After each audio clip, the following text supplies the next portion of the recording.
주신 하나님의 말씀을 같이 받도록 하겠습니다. 오늘 말씀은요, 우리가 흔히 팔복이라고 이야기하는 마태복음 5장 1절부터 12절 말씀입니다. 예수께서 무리를 보시고 산에 올라가 앉으시니 제자들이 나아온지라 입을 열어 가르쳐 이르시되 심령이 가난한 자는 복이 있나니 천국이 그들의 것이며 애통하는 자는 복이 있나니 그들이 위로를 받을 것이며 온유한 자는 복이 있나니 그들이 땅을 기업으로 받을 것이며 의에 줄이고 목마른 자는 복이 있나니 그들이 배부를 것이며 긍휼히 여기는 자는 복이 있나니 그들이 긍휼히 여김을 받을 것이며 마음이 청결한 자는 복이 있나니 그들이 하나님을 볼 것이며 화평하게 하는 자는 복이 있나니 그들이 하나님의 아들이라 일컬음을 받을 것이며 의를 위하여 박해를 받은 자는 복이 있나니 천국이 그들의 것임이라. 나로 말미암아 너희를 욕하고 박해하고 거짓으로 너희를 거슬러 모든 악한 말을 할 때에는 너희에게 복이 있나니 기뻐하고 즐거워하라. 하늘에서 너희의 상이 큼이라. 너희 전에 있던 선지자들도 이같이 박해하였느니라. 이것은 살아계신 하나님의 말씀입니다. 아멘. 네, 하나님 나라에 대한 시리즈 설교를 하고 있는데요. 이제 하나님 나라가 무엇인가에 대한 이야기를 했고 또 현재적 하나님 나라에 대한 이야기를 했습니다. 이제 미래적 하나님 나라에 대한 이야기를 하기 전에 오늘 우리가 본 이 하나님 나라 백성의 특성에 대한 이야기, 이 팔복을 중심으로 이 팔복이라고 말하는 이 마태복음 5장 1절부터 12절 말씀을 한 2주 동안 살펴보고 그 다음 나머지 하나님 나라에 대한 이야기를 하도록 하겠습니다. 그래서 오늘 제목은 천국을 소유한 자의 8가지 특성이라는 이제 제목입니다. 이런 말이 있어요. 하루를 행복하려면 재미있는 영화를 보래요. 사흘을 행복하려면 새 옷을 사라고 합니다. 그 다음 일주일을 행복하려면 새로운 컴퓨터를 사라고 합니다. 자, 한 달을 행복하려면 새 차를 사라고 합니다. 그리고 석 달을 행복하려면 결혼을 하라고 합니다. 1년을 행복하려면 새 집을 사라고 합니다. 자, 이것은 무엇을 의미할까요? 이 세상에서의 이 행복이라는 것은 매우 짧다는 거죠. 유효기간이 있다는 거예요. 그리고 그 유효기간도 매우 짧다는 거예요. 그래서 예수님은 그렇게 진정한 행복을 누리지 못하고 살아가고 있는 사람들에게 진정한 행복이 무엇인지를 오늘 본문을 통해서 알려주고 계신 거예요.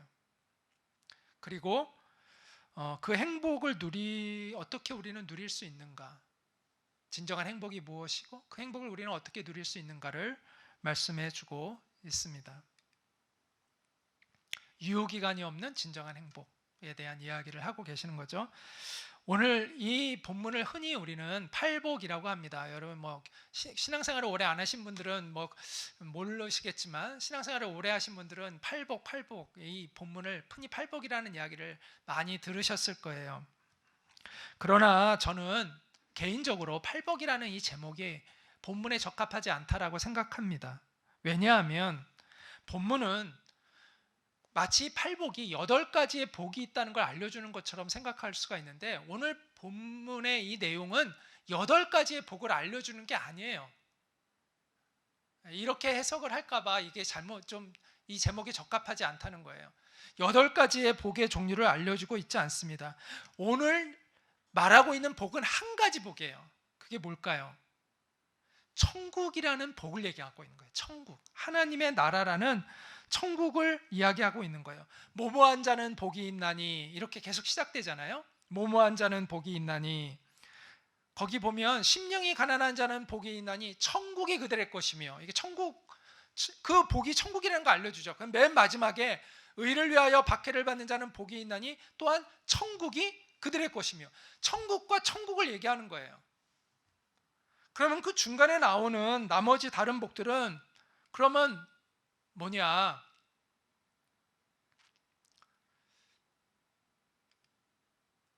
볼까요? 자, 위로를 받는데요. 땅을 기업으로 받는데 이 땅은 하늘나라의 땅을 얘기하는 거예요. 그들이 배부를 것이래요. 우리가 말하는 이 식량으로 배부른다는 의미가 아니에요. 하나님의 의로 배부른다는 거예요. 그들이 하나님의 긍휼히 여김을 받을 거래요. 그들이 하나님을 보게 될 거래요. 그들이 하나님의 아들이라 일컬음을 받게 될 거래요. 이게 다 뭘 얘기하는 거예요? 천국을 얘기하는 거예요. 그래서 8가지 종류의 복이 아니라 한 가지 복을 얘기하는 거예요. 그 한 가지 복은 뭐라고요? 천국. 그래서 오늘 본문을 팔복이라고 이야기하기보다는 천국의 복을, 천국이라는 이 한 가지 복을 누리는 사람의 8가지 특성, 이렇게 얘기하는 게 더 좋아요. 본문을 정확히 이해할 수 있는 제목이죠. 아니면 천국을 우리에게, 천국이 그들의 것이라고 하셨으니까 천국을 소유하는 사람의 8가지 특성, 이렇게 표현할 수 있을 것 같아요.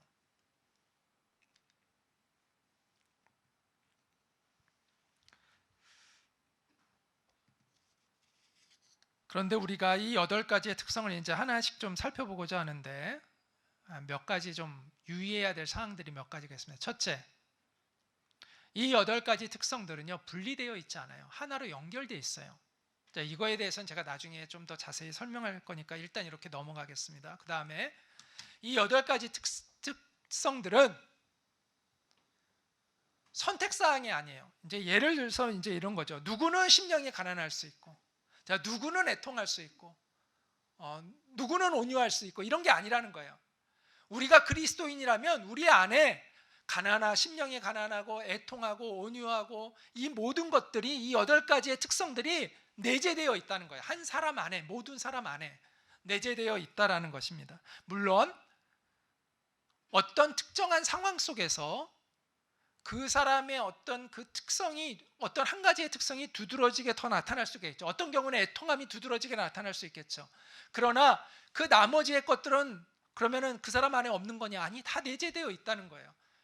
경우에 따라서 어떤 것들이 도드라져 나오는 경우가 있지만 이 8가지의 특성이 그 사람 안에 다 잠재되어 있다라는 것을 우리가 이해해야 한다라는 것입니다. 그래서 이게 하나로 연결되어 있기 때문에 또 그래요.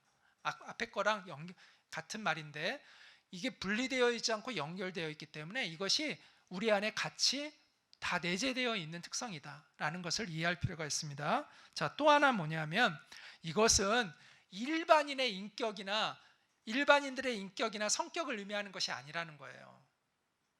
거듭난 사람, 하나님의 은혜로 성령으로 거듭난 사람의 특성에 대한 이야기를 하고 있는 것이지, 우리가 그냥 저 사람 참 인품이 훌륭해, 그런 일반적인 사람들의 인품에 대한 이야기를 하고 있는 것이 아니다라는 것을 이해할 필요가 있습니다.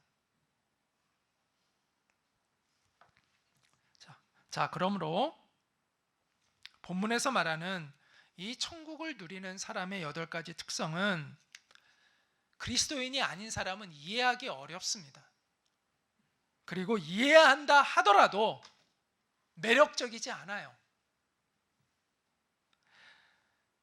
아무리 훌륭한 인격을 갖춘 세상 사람이라 하더라도 이 본문에 나오는 8가지의 이 특성을 이해할 수 없습니다. 심령이 가난하다는 게 뭔지를 이해하기 어려워요. 본문 성경에서 말하는. 그리고 애통하는 자는 복이 있다라는 것을 이해하기 어렵습니다. 세상의 현자들은요, 자신감을 가지고 당당하게 자신을 확신하며 살아가라고 가르칩니다. 가난한 마음, 애통하는 마음을 가지라고 이야기하지 않습니다. 그러나 예수님은 세상의 가르침과는 분명 대척되는 그 지점에 우리가 존재하고 있어야 한다라고 말씀하고 있어요. 가난한 자가 되고 슬퍼하는 자가 되라고 말씀합니다. 여러분, 이것을 이해할 수 있어요? 이것을 이해하는 사람은 그리스도인이라는 거죠. 그리스도인이 아니면 이 말의 진정한 의미를 이해할 수 없어요. 그리고 그 내용을 이해한다 하더라도 감동받지 않아요. 별로. 매혹적이지가 않아요. 그렇게 매력적으로 느껴지지가 않아요. 더욱이 세속화된 오늘날 물질주의와 성공주의에 매몰되어 있는 현대인들에게 있어서 이 본문이 얘기하는 8가지 특징들은요, 더욱이 매력적이지 않아요. 경쟁력을 잃어버린 도태된 사람들처럼 보여요. 그래서 그런 사람은 조롱을 받기 쉽고 또 답답한 사람처럼 취급을 받기가 쉬워요. 우리는 종종 우리가 세상 사람들에게 매력적인 사람이 되어야 한다라는 말을 듣습니다. 저는 어떤 경우에는 그 말이 옳은 말이기도 하고 틀린 말이기도 하다고 생각합니다. 어떤 면에서는 옳은 말일까요? 우리가 뭐 옛날 우울하게 막 이렇게 있어서는 안 되겠죠. 항상 기쁘고 감사함이 넘치는 그런 사람이 되어야 한다라는 말에서 우리가 그런 차원에서 우리가 세상 사람들에게 매력적으로 보여야 한다는 말은 맞아요. 그러나 오늘 본문이 말하고 있는 이 모습들은요, 세상 사람들이 생각하는 그렇게 매력적인 모습이 아니라고 말씀을 드렸습니다. 그런 면에서 또 우리가 항상 세상 사람들에게 매력적으로만 보인다면 저는 그 사람이야말로 더 문제가 있는 사람이라는 생각이 들어요. 왜냐하면 그것은 세상과 동화되어 있다는 것이거든요. 자, 그런 의미에서, 왜냐하면 추구하는 가치관이 다르기 때문에, 그런 의미에서 우리가 항상 세상 사람들에게 매력적인 사람으로 보인다는 건 그건 더 큰 문제예요. 그래서 어떤 경우에는 우리가 매력적으로 보일 수도 있지만 분명히 어떤 경우에는 우리는 세상 사람들이 볼 때 찌질이처럼 보일 수가 있어요. 자, 제 말을 오해하지 마십시오. 제가 세상 사람들에게 절대로 매력적으로 보여서는 안 된다라고 말하는 것이 아닙니다. 제가 말하고자 하는 포인트는 뭐냐면 세상에 매력적인 사람이 되는 게 우리의 목표가 되어서는 안 된다는 거예요. 자, 우리의 목표는 뭐예요? 하나님의 뜻을 따르는 사람이 되는 것이 우리의 목표예요. 그리고 우리가 하나님의 뜻을 따를 때는 때로는 세상 사람들이 그것을 보고 매력적으로 여길 수도 있고 때로는 그렇지 않을 수도 있다는 거예요. 우리의 목표가 세상 사람들에게 매력적인 사람이 되는 것이 목표가 아니다. 그래야 우리가 복음을 전할 수 있는 사람이 되는 것은 아니다.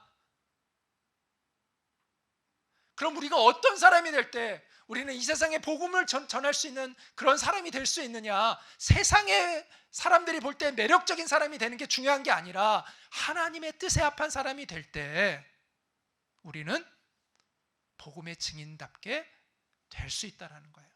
그걸 강조하고 싶은 것입니다. 사도 바울은 세상 사람들과 예수님 사람 사이에 있는 그 간극에 대해서 분명하게 이렇게 얘기했습니다. 내가 여러 번 너희에게 말하였거니와 이제도 눈물을 흘리며 말하노니 여러 사람들이 그리스도의 십자가의 원수로 행하느니라. 세상 사람들은 그리스도의 십자가의 원수로 행한다고 이야기합니다. 그들의 마침은 멸망으로 마칠 것이요 그들의 신은 배요. 그러니까 그들이 우상으로 여기고 있다는 거죠. 배부르게 하는 것, 자기의 만족을 채우는 것을 우상으로 여기고 있다는 것이죠. 그리고 그들이 추구하는 영광은 그들의 부끄러움에 있고 땅의 일을 생각하는 자라. 그러나 우리는 다르다는 거죠. 우리의 시민권은 하늘에 있는지라. 거기로부터 구원하는 자 곧 주 예수 그리스도를 기다리노니. 이렇게 세상 사람들과 예수 믿는 사람들이 얼마나 큰 간극이 가치관이 다른가를 이야기해주고 있습니다. 우리는 세상과 반대되는 정신을 가지고 살아가는 사람들이죠. 우리가 세상과 반대되는 그러한 정신을 가지고 살아갈 수 있는 이유는 우리의 가치관이 다르기 때문이고 우리가 하나님의 백성이기 때문입니다. 예수님은 하나님 나라의 백성이 되는 것이야말로 진정한 행복을 누리는 사람이 되는 것이라고 말씀합니다. 그래서 지난번에 얘기한 것처럼 예수님이 첫 번째 오셔서 우리 가운데 하나님 나라가 임했죠. 그 나라를 누리며 살아가는 사람이 행복한 사람이고요. 예수님이 다시 오셔서 하나님 나라가 어떻게 된다고요? 미래에 완성되어진다고 얘기했어요. 그것을 소망하며 살아가는 사람이 정말 행복한 사람이라는 것입니다. 지금 이 땅에서부터 하나님의 통치를 누리며 살아가는 사람, 이 땅에 이미 임한 그 하나님의 나라를 누리며 살아가는 사람, 그 사람이 행복한 사람이요, 하나님이 약속하신 새하늘과 새 땅을 확신하며 그 약속을 받고 살아가고 있는, 기다리고 있는 사람이 정말 행복한 사람이라고 예수님은 말씀하고 있는 것입니다. 여러분은 정말 그렇게 행복한 사람입니까? 그렇다면 여러분 안에는 다음과 같은 특징들이 나타나고 있을 거예요. 첫째는 심령이 가난함이죠. 우리 같이 한번 3절 말씀 읽겠습니다. 시작. 심령이 가난한 자는 복이 있나니 천국이 그들의 것임이요. 아까 그 8가지 이 특성들이 8가지의 이 특성들이 연결되어 있다고 말씀드렸죠. 그래서 도미노 게임 하듯이 도미노가 게임이 이렇게 하나가 넘어지면 타타타닥 넘어가잖아요. 이런 원리가 있습니다. 이 안에. 그래서 뭐가 제일 중요하면 첫 번째가 제일 중요한 거예요. 첫 번째가 딱 열리면 타라락 열려요. 그 첫 번째가 뭐라고요? 심령이 가난해지는 거예요. 자, 물질적으로 너무너무 가난한 사람은요, 자신의 힘으로 살아갈 수가 없어요. 그래서 누군가의 도움을 절실히 필요로 해요. 자기 힘으로는 그 절대적인 가난이 극복이 안 돼요. 그래서 누군가의 도움을 필요로 해요. 그리고 간절히 그 누군가의 도움을 요청합니다. 자, 심령이 가난하다는 것도 비슷해요. 영적으로 내가 파산된 존재인 것을 깨닫는 거예요. 그리고 하나님의 도우심 없이는 나는 다시 일어날 수 없다는 것을 고백하는 거예요. 그래서 하나님의 그 은혜를 간절히 갈망하는 그런 존재가 되는 것을 의미하는 것입니다. 하나님 없이는 소망이 없다는 걸 알기 때문에 하나님을 전적으로 붙들고 의존하는 태도를 갖게 되는 그 마음, 그 영적인 상태, 이게 심령이 가난한 거죠. 찬송가 가사 중에 주 예수보다 더 귀한 것은 없네라는 그 찬양 가사가 있잖아요. 그것처럼 주님이 나에게 가장 소중한 분으로 느껴지고 내 목숨보다 더 소중한 분으로 느껴지고 고백하는 것, 그것이 바로 심령이 가난하다는 의미죠.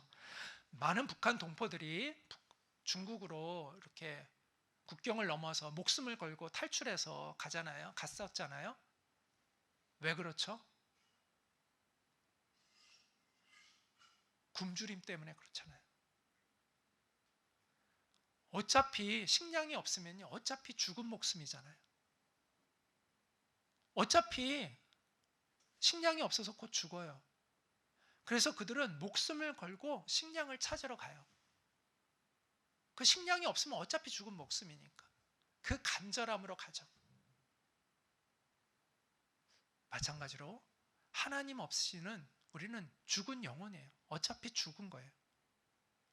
그래서 하나님을 간절히 갈망하고 찾는 사람이 되는 거예요. 이게 심령이 가난하다는 의미이죠. 그런 사람을 하나님은 깊이 만나주세요. 나를 간절히 찾는 자가 나를 만날 것이라고 하나님 말씀하셨잖아요. 그런 사람을 하나님은 깊이 만나주세요. 그리고 그를 하나님의 백성으로 삼아주세요. 그런데 안타깝게도 오늘날 마음이 부자인 교인들이 많아요. 그 요한계시록에 보면 라오디게아 교회가 나오는데 그 라오디게아 교회를 예수님이 책망하셨는데 이렇게 책망하셨습니다. 네가 말하기를 나는 부자라 부여하여 부족한 것이 없다 하니 그러나 너의 공고함과 너의 가련함과 가난한 것과 눈먼 것과 벌거벗은 것을 너희가 알지 못하는도다. 그러나 나는 알고 있다. 너희가 얼마나 가난한 존재인지를 나는 알고 있다. 너희가 스스로를 부자인 척하지만 너희가 얼마나 빈궁한 가운데 있는가를 나는 알고 있다 라고 말씀하고 있습니다. 오늘날 교회를 다니지만 심령이 부자인 사람들이 많습니다. 하나님을 안 믿는 것보다는 믿는 게 좀 낫다고 생각해서 교회 다니는 사람들이 있어요. 그래도 교회 다니면 그래도 마음의 안정도 찾고 그래도 뭐 안 다니는 것보다는 마음의 평안을 누리니까 그래서 교회 다니지 뭐 이렇게 해서 교회 다니는 분들이 있습니다. 그래서 정기적으로 예배도 드리고 그렇죠. 근데 그들의 특징은 뭔지 아세요? 하나님 앞에 순종하지 않는다는 거예요. 그러다가요, 자기의 신앙이 자신의 삶에 거추장스럽잖아요. 그럼 신앙 쉽게 포기합니다. 그리고 자기에게 자기를 이렇게 귀찮게 하는 교회는 이제 떠나는 거죠. 그래서 자기를 귀찮게 하지 않는 그런 교회를 찾아서 이제 또 숨어 들어갑니다. 그런 사람에게 우리가 그리스도인 다움이라는 걸 기대할 수 있을까요? 하늘나라는요, 오직 마음이 가난한 사람을 위하여 있는 나라입니다. 하나님은 스스로 부자인 척하고 행세하는 사람들을 빈손으로 돌려보내세요. 그리고 자신을 낮추어 가난한 영혼으로 주님 앞에 나오는 사람에게 은총을 채워주십니다. 심지어 그를 양자로 삼아주세요. 자녀로 삼아주세요. 그래서 그 하나님 나라의 부요함을 상속해 주세요. 이게 하나님 나라의 원리예요. 심령이 가난해서 하나님의 나라를 소유하는 여러분 되시기를 축복합니다. 자, 또 하나의 특징은 뭐냐면요, 애통함인데요. 한번 4절 읽겠습니다. 시작. 애통하는 자는 복이 있나니 그들이 위로를 받을 것이며. 자, 여기서 애통은요, 뭐 가족이 죽어서 흘리는 눈물이 아닙니다. 뭐 사업이 실패해가지고 뭐 슬퍼하는 것 차원이 얘기하는 거 아닙니다. 아닙니다. 이혼을 해서 뭐 슬퍼하거나 삶이 너무 힘들어서 고통스러워서 흘리는 눈물을 의미하는 것이 아닙니다. 물론 그러한 눈물도 때로는 하나님의 위로를 받을 수 있어요. 그런데 우리가 알아야 할 것은 하나님을 대적하는 사람들도요, 이런 눈물을 흘려요. 하나님을 대적하는 사람도 고통받아서 눈물 흘리고, 누가 죽으면 슬퍼서 눈물 흘리고 해요. 그런 사람들의 모든 슬픔이 다 하나님의 위로를 받는 건 아니에요. 그런데 하나님의 위로를 반드시 받게 하는 그런 눈물이 있어요. 그 눈물은 뭘까요? 자신의 죄악됨을 깨닫고 흘리는 눈물이에요. 그거는 반드시 하나님의 위로를 받아요. 여기서 말하는 이 애통함이라는 것은 그런 회개함의 애통함을 얘기하는 겁니다. 하나님 앞에서 하나님을 거역하고 살았던 나의 옛 모습을 깨닫고 회개하는 눈물을 얘기하는 겁니다. 하나님의 법에서 어긋나 음란하고 거짓되고 비굴한 인생을 살았던 것을 회개하는 그러한 눈물입니다. 만군의 하나님을 외면하고 헛된 우상들을 쫓아 살았던 것을 회개하는 그러한 눈물입니다. 나의 위선, 나의 거짓됨을, 내 완악함을 회개하는 눈물이에요. 이런 눈물은 반드시 하나님의 위로를 받습니다. 하나님은요, 어떤 죄도 용납하시지 않아요. 그러나 진실로 회개하는 사람의 죄는 다 용서해 주십니다. 어떠한 죄도 용서해 주십니다. 누가복음 10장 10절부터 14절에 보면 두 사람이 같이 이렇게 하나님 앞에 나와서 기도하는데, 한 사람은 바리새인이고 한 사람은 세리입니다. 세리는 이제 그 당시 로마의 앞잡이가 되어서 사람들에게 세금을 강탈했던, 그래서 로마에게 바치고 나머지는 자기가 챙겼던 그런 사람들을 세금 징수원을 세리라고 하는데, 그 당시에 유대인 사회에서 세리는 매우 악독한 그러한 존재였습니다. 존재로 인식이 되었습니다. 근데 두 사람이 이제 나와서 성전에서 기도하는데, 바리새인은 아주 자랑스럽게 하나님 앞에 기도합니다. 하나님, 저는 다른 죄인들처럼 도둑질하거나 불의하거나 간음을 행하지 않았습니다. 저 뒤에 있는 저 세리처럼 저는 살지 않았습니다. 그래서 저는 하나님께 감사합니다. 나는 일주일에 2번씩 금식하고 있고 또 11조를 꼬박꼬박 하나님 앞에 드리고 있습니다. 이렇게 아주 자랑스럽게 기도합니다. 그런데 뒤에 있는 세리는 감히 눈을 들어 하나님을 바라보지 못하고 가슴을 치며 이렇게 기도했다고 얘기합니다. 하나님, 저를 불쌍히 여겨주십시오. 저는 하나님 앞에 너무나 큰 죄인입니다. 그런데 하나님은 누구의 기도를 들어주셨다고 말씀하셨냐면, 예수님이 세리의 기도를 들어주셨다고 말씀했습니다. 하나님은 애통하는 마음으로 회개하는 사람을 어떤 경우에도 외면하시지 않습니다. 그가 누구든, 그가 어떤 과거를 가졌든, 그가 어떤 잘못을 했든 하나님은 용서해 주십니다. 예수님 당시에 세리와 창녀는 구제불능의 인간으로 취급했습니다. 하나님이 다른 사람은 용서해도 이들은 용서할 수 없다라는 생각을 유대인들은 가지고 있었습니다. 그런데 예수님은 그들과 함께 식사를 하시고 그들을 용납해 주셨습니다. 물론 예수님이 그들의 죄를 용납해 주신 것은 아니지만 애통하는 마음으로 주님 앞에 오는 그 모든 이들을 아무 조건 없이 다 받아주시고 수용해 주셨습니다. 그것이 하나님의 마음을 예수님이 우리에게 알려주시는 것이죠.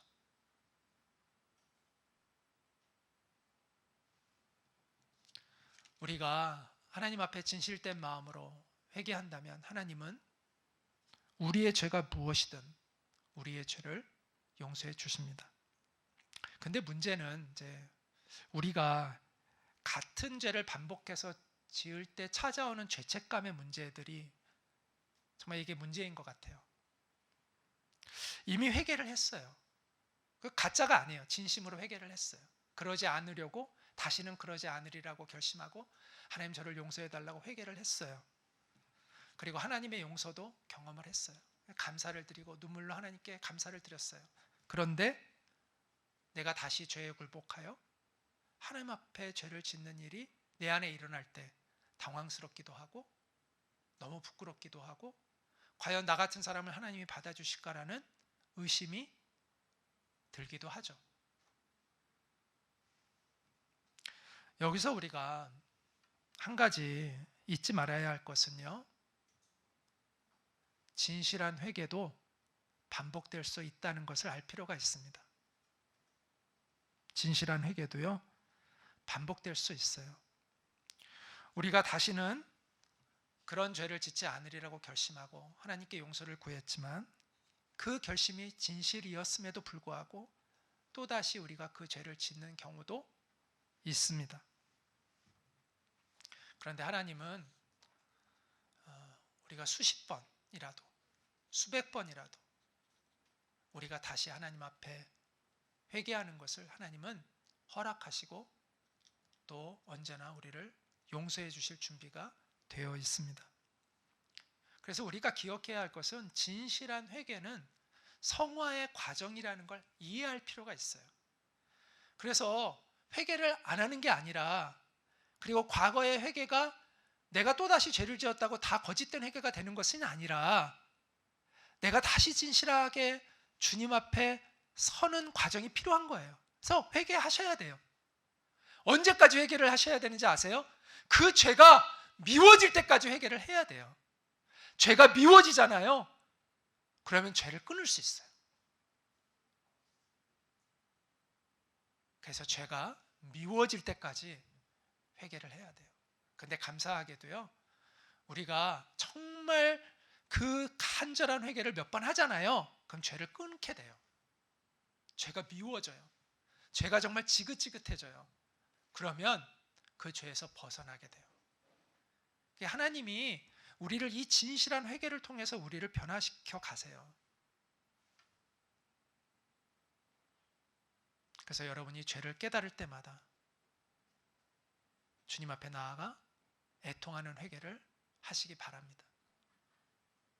거기에서 우리가 거룩해져 가고 변화되어지는 하나님의 은혜를 체험해 가게 됩니다.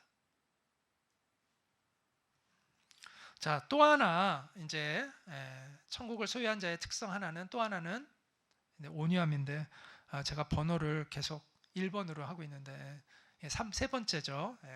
마음이 심령이 가난해짐이고, 두 번째는 애통함이고, 세 번째는 온유함인데, 같이 한번 5절 읽겠습니다. 시작.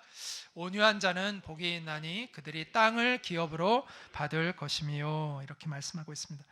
자, 온유라는 것은요, 우리가 오해하면 안 되는데 힘이 없어서 참는 걸 얘기하는 게 아니에요. 그건 비굴함이죠. 힘이 없어서 참는 거는 성경에서 말하는 온유함이 아니에요. 비겁하고 패배의식에 사로잡혀가지고 온유한 척하는 게 온유함이 아니에요. 속은 막 부글부글 화가 나서 끓는데 막 힘이 없으니까 당하고 있는 게 온유함이 아니에요. 자, 그럼 온유함, 여기서 말하는 온유함은 무엇일까? 온유함이란 건 힘이 있는데 그 힘이 통제되고 있는 거예요. 하나님 때문에. 그래서 온유한 사람은요, 양보를 잘해요. 양보를. 그러니까 자기를 위해서 힘을 남용하지 않다 보니까 양보를 잘하게 되죠. 자, 아브라함이 우리 조카 롯에게 그 땅을 주잖아요. 원래 조카 롯이 아브라함을 따라왔잖아요. 그러니까 아브라함이 자기 삼촌이니까 더 연장자잖아요. 그러면 서로 이제 그 종들 사이에 다툼이 일어나거든요. 땅이 좁으니까 이제 양들은 많아지고 땅이 좁으니까 서로 다툼이 일어나니까 그러면 이제 롯이 와서 아브라함에게 삼촌 저희가 잘못했습니다. 삼촌이 좋은 땅 가지시고 나머지 땅 제가 가질게요. 삼촌 어디를 택하시겠어요? 이렇게 먼저 나와야 되잖아요. 근데 이 얌통머리 없는 롯은 가만히 있고 아브라함이 먼저 롯에게 네가 좋은 것을 취해라 먼저. 네가 오른쪽을 취하면 내가 왼쪽을 취하고 네가 왼쪽을 취하면 내가 오른쪽 취할게 얘기합니다. 이 얌통머리 없는 롯이 또 그걸 또 그냥 그대로 해가지고 자기가 가장 좋은 땅을 차지하죠. 근데 결과는 어떻게 되죠? 가장 좋은 땅을 차지한 그 롯은 결국은 모든 땅을 잃어버리고 소알이라는 작은 마을, 거기도 나중에는 잊지 못해서 동굴 속에 들어가 삽니다. 그런데 아브라함은 하나님의 그 거대한 약속의 땅을 다 누리게 되죠. 그 자손들이. 이게 하나님의 법칙이죠. 모세도요, 성경에서 보면 어떤 한 사람을 온유하다라고 말한 사람이 드문데 모세는 온유함이 지면의 모든 사람보다 더하더라 이렇게 표현이 있어요. 그만큼 모세는 온유함으로 하나님 앞에 인정을 받았다는 거죠. 그 모세가요 이방 여인과 결혼을 해요. 그러니까 유대 자기의 그 형제들이 그 누이였던 미리암과 또 자기의 형이었던 아론이 모세를 비난합니다. 그리고 모세의 리더십을 흔듭니다. 모세가 사실 위에 그 권위를 가지고 있으니까 모세가 처단하려면 처단할 수 있는데 참아요. 그리고 하나님께서 처분해 주시기를 그냥 하나님께 의탁합니다. 그래서 하나님이 다스리셔가지고 나중에 그 미리암과 아론이 이제 하나님 앞에 큰 징계를 받고 그들이 이제 그 권위에 순종하게 됐거든요. 여기서 우리는 모세의 온유함을 보게 됩니다. 힘이 있는데 그 힘을 자기를 위해 사용하지 않는 거예요.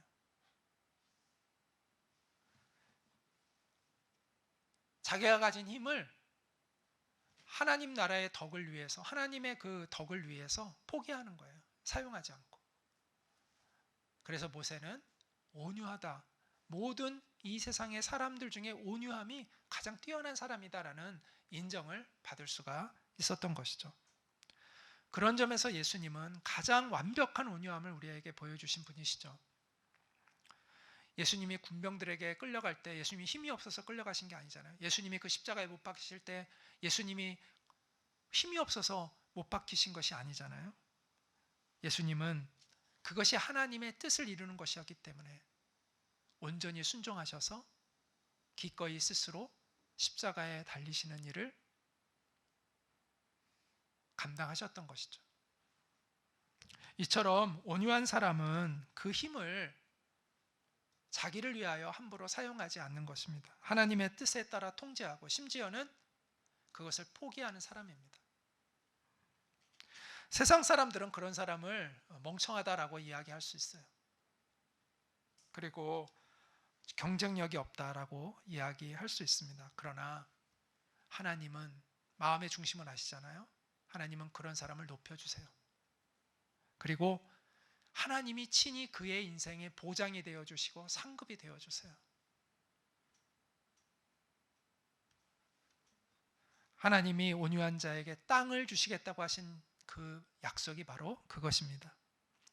물론 그 땅은 이 세상의 땅은 아닙니다. 이 세상의 땅은요, 불의한 사람들이 차지할지도 몰라요.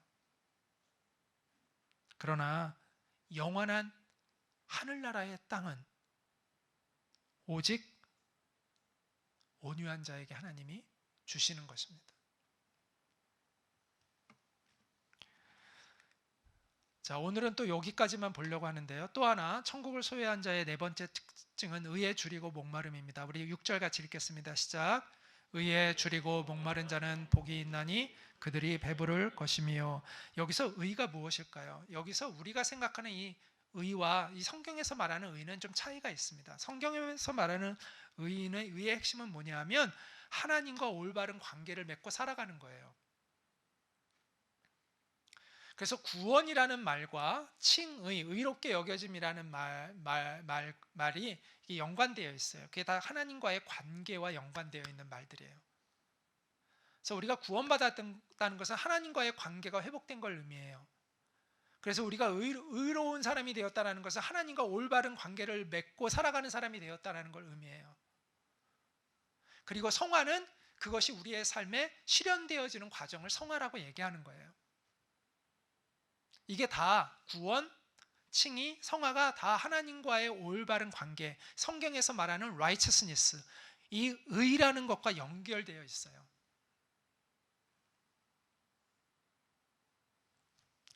그래서 이 의라는 것은 세상에서 말하는 어떤 도덕적인 성품을 이야기하는 것이 아니라, 그런 차원이 아니라 하나님과 바른 관계를 맺고 하나님 앞에 순종하며 살아가는 것을 말해요. 물론 그런 사람은 세상에서 도덕도 갖추죠. 그러나 세상에서 도덕을 갖추었다고 하나님의 앞에서 살아가는 건 아니잖아요. 그건 또 다른 더 높은 차원의, 그건 또 다른 차원의 어떤 것이죠. 이 세상에서 훌륭한 인품을 가졌다고 해서 그 사람이 하나님 앞에서 바르게 사는 것은 아니잖아요.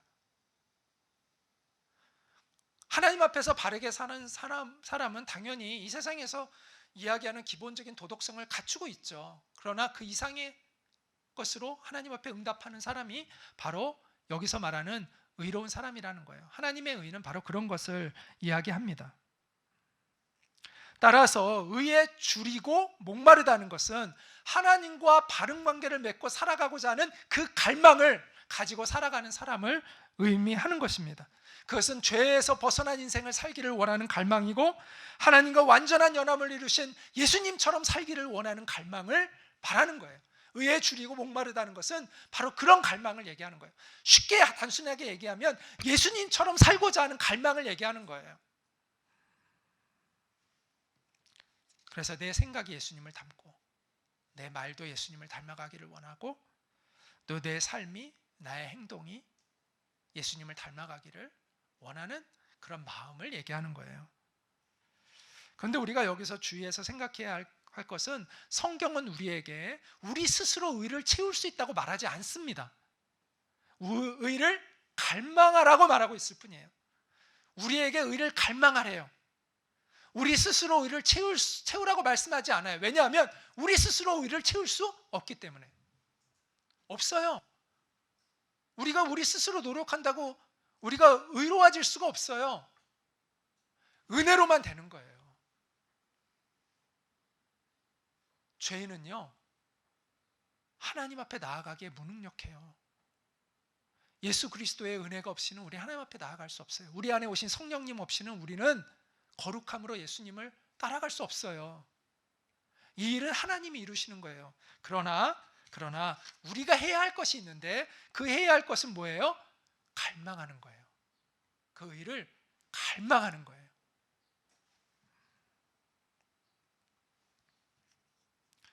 우리가요, 신앙생활을 하면서 내가 할 수 있는 것과 내가 할 수 없는 것을 구분하는 지혜가 필요해요. 그래서 우리가 내가 할 수 없는 것은 하나님께 맡기고 내가 할 수 있는 것을 하나님 앞에 보여드리는 것이 필요해요. 오늘 본문은 의를 갈망하라고 말씀합니다. 그러면 의를 채워주신다고 하나님이 말씀합니다. 마태복음 6장 33절에 너희는 먼저 그의 나라와 그의 의를 구하라 라고 얘기했잖아요. 우리 스스로 채우는 게 아니에요. 우리는 하나님의 나라와 의를 뭐 하라고요? 구하래요. seek, 간절히 추구하라는 거예요. 그러면 하나님께서 그 갈망에 응답해 주십니다. 우리가 정말 새로운 인생이 되기를 갈망해야 합니다. 예수님을 닮아가기를 갈망해야 합니다. 의에 줄이고 목말라 해야 합니다. 그러면 주님이 그 의를 채워주시는 것을 경험하게 됩니다. 자, 우리가 정말 의를 갈망하면요, 우리의 우선순위가 바뀌어요. 우리가 시간을 사용하는 것도 많이 바뀌어요. 그래서 예전에는 뭐 말씀 읽는 거 전혀 안 하고 기도하는 것도 안 하고, 근데 이제는 하나님의 말씀을 읽고 기도하는 시간을 갖게 돼요. 왜냐하면 갈망하니까. 하나님의 나라와 의를 갈망하니까.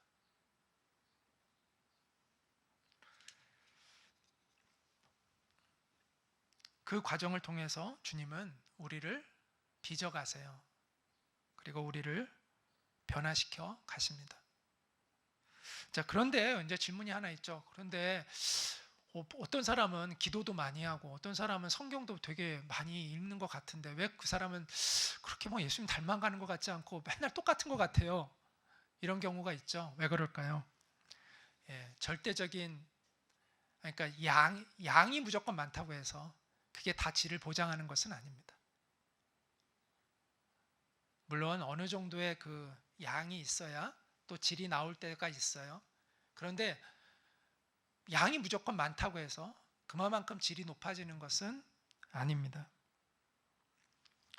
우리가 정말 하나님의 은혜로 변화되는 삶을 살기를 원한다면 우리의 말씀 묵상과 기도의 중심이요, 내 중심이 되어서는 안 되고 하나님의 의를 갈망하는 묵상과 기도가 되어야 합니다. 그런데 사람들이 말씀 묵상을 하거나 기도하는 걸 보면 다 자기 중심적인 게 너무 많아요. 그러니까 하나님의 뜻을 깨닫기보다는 지식을 쌓기 위해서 말씀을 읽는 사람들이 많아요. 하나님의 말씀 앞에 나를 직면해서 보기보다는 그냥 그거에 대한 지식을 그냥 머리로 아는 그 지식을 채우는 데에 멈추는 사람들이 많아요. 또 기도도 하나님의 뜻을 깨닫고 그 뜻을 헤아리는 사람이 되기를 위하여 기도하기보다는 내가 원하는 바를 이루기 위한 기도를 드리는 사람들이 많아요.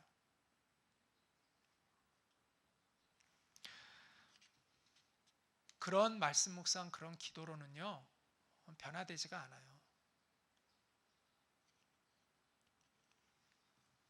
주님의 뜻을 찾는 말씀 묵상, 주님의 마음을 받는 기도에 힘쓸 때 우리가 하나님의 의로 채워지는 그런 인생으로 변화되어 갈 것입니다.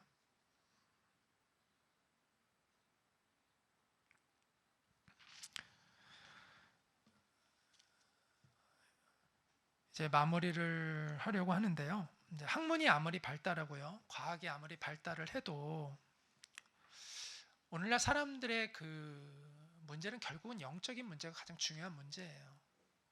병이 들면 의사를 찾아가요. 가정에 문제가 생기면 가정 상담소를 찾아갑니다. 근데 우리가 물론 그것이 조금 도움은 되지만 그렇다고 해서 우리 인생의 가장 본질적인 부분이 해결받지 못해요. 그렇다고 해서 제가 여러분에게 뭐 병원 갈 필요 없다 뭐 이런 얘기가 아니라 뭐 전문적인 상담을 받을 필요가 없다 그런 얘기가 아닙니다. 제가 말씀드리는 핵심은 우리의 문제를 하나님 앞에 먼저 가져가야 된다는 거예요. 하나님 앞에서 우리의 문제를 직면해야 된다는 거예요. 그래서 우리의 가장 본질적인 속 사람이 고침을 받아야 이게 다 온전한 회복이 되어질 수 있다는 것입니다. 그렇지 않으면 우리가 다 임시 방편적인 거죠. 잠깐 해결되는 것 같지만 근본이 해결되고 있지 않은 것입니다. 사람들은 내가 불행한 건 내가 이게 아픈, 내가 질병에 걸려서, 내가 죽을 병에 걸려서 나는 내 인생은 불행해. 근데 어떤 사람은요, 죽을 병에 걸려도 행복함을 느끼는 사람이 있어요. 내가 불행한 게 꼭 내가 죽을 병에 걸려서 불행한 게 아니에요. 본질을 놓치고 있는 거예요. 내가 불행한 거는 내가 좋은 가정 환경에 태어나지 못하고 내가 이상한 부모님 만나가지고 내가 고생해가지고 내 인생이 이렇게 망가진 거다. 물론 그것도 일부 맞죠. 그러나 또 그렇지 않은 사람도 많아요. 그게 본질이 아니에요.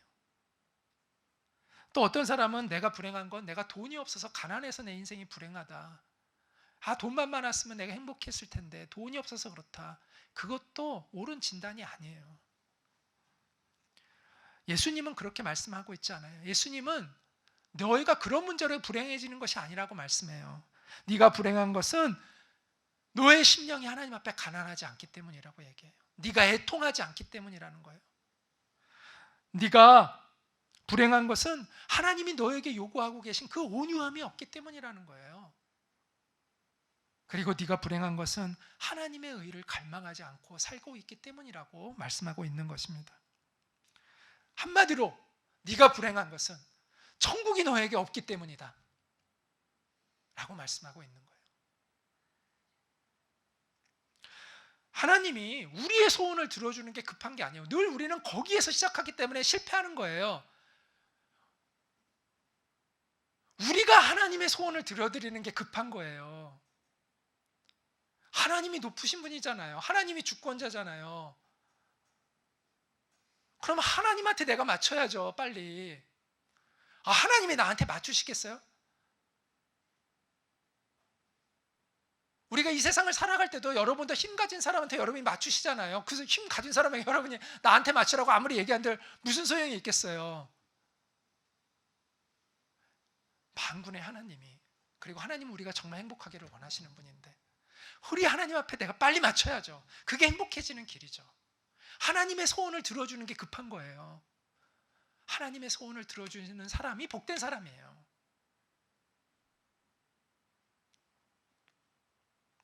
하나님은요, 이런 사람을 보고 싶어 하시고 기뻐하신다는 거예요. 심령이 가난한 사람,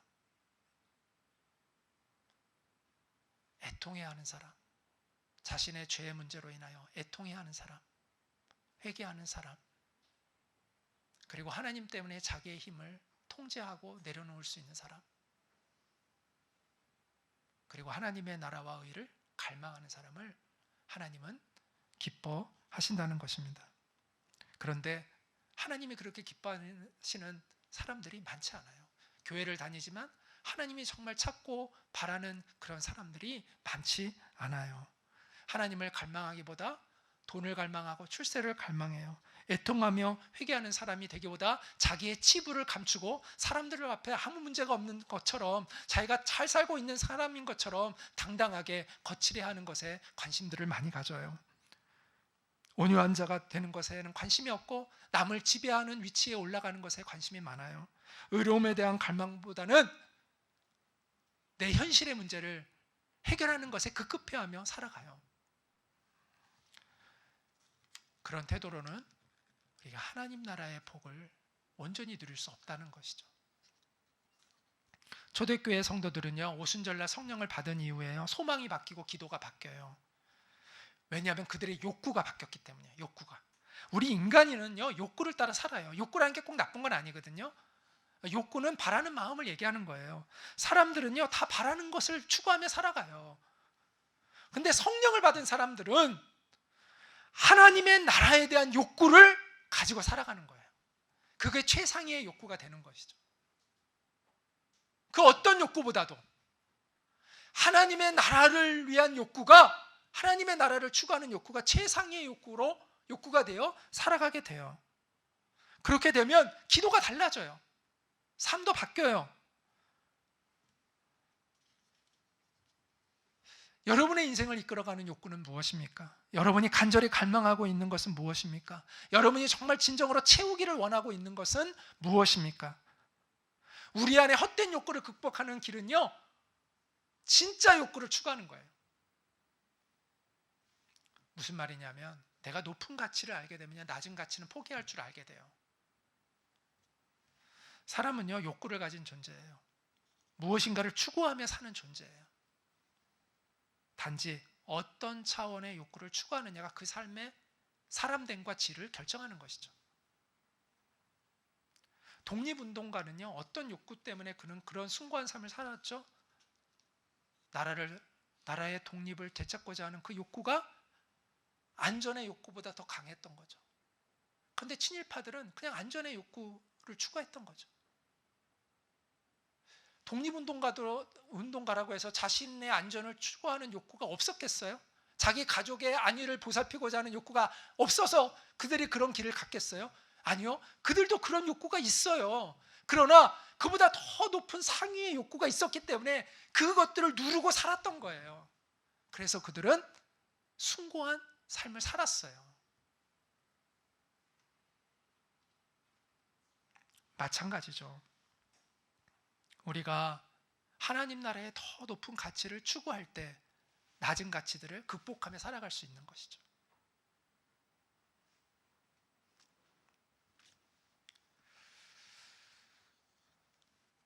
아프리카 원주민들이요, 한때 다이아몬드를요 서양인들의 초콜릿과 바꿨대요. 왜냐하면 다이아몬드의 가치를 모르니까. 자기가 그냥 흘러다니는 흔한 광석이니까. 그걸 어떻게 다루어서 그 가치를 뽑아내는 줄 모르니까, 이거 이런 돌덩이 갖다 주면은 초콜릿, 맛있는 초콜릿 준대. 산에 가서 다이아몬드를 캐놔서 서양 사람들에게 주고 자기는 초콜릿 받아 먹는 거예요. 어리석은 거죠. 그런데 오늘날 많은 사람들이 그렇게 어리석게 살아가요. 가치를 모르면 그렇게 사는 거예요. 가치를 모르면 하늘의 복이 아닌 땅의 복을 달라고 그렇게 목 놓아 부르짖으며 살아가는 거예요. 하나님의 나라를, 그 맛을 본 우리가 이 세상 사람들과 똑같아서는 안 되잖아요.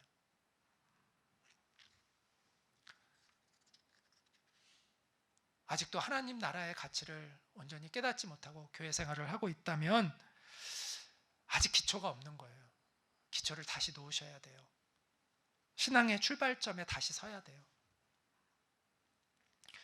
신앙이라는 건요, 그냥 오랫동안 세월 간다고 저절로 신앙이 세워지는 게 아니에요. 신앙의 성장은요, 하나님의 말씀 앞에 내가 정직하게 직면하는 시간만큼만 성장해요.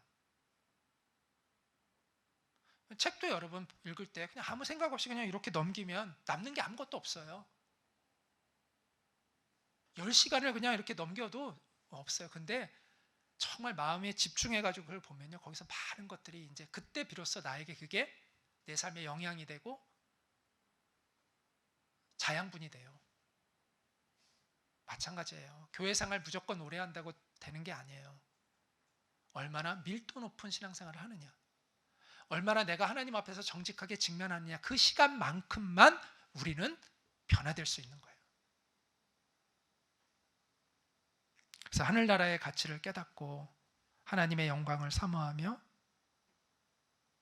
땅의 것이 아닌 하늘의 것을 추구하는 그런 여러분 인생이 되시기를 축복합니다.